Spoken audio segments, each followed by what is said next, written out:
something gets you down? Who is someone that helps you when you are down? And what lesson did you learn from this video?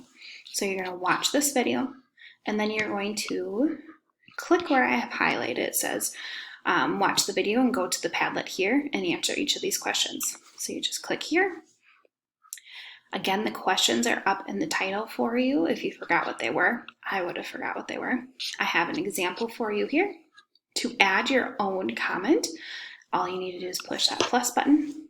Your title is going to be your name, so you just type in Johnny, and then you would write number 1. What's your answer to number 1? Number 2, what's your answer to number 2? Number 3, what's your answer to number 3? If you'd like mine, I've put a little picture in there. If you'd like to add a picture, you can do that.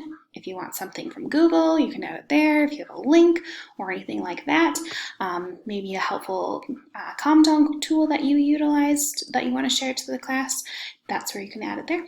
If you have any questions, let us know. Now you can head on to the next slide and complete this activity.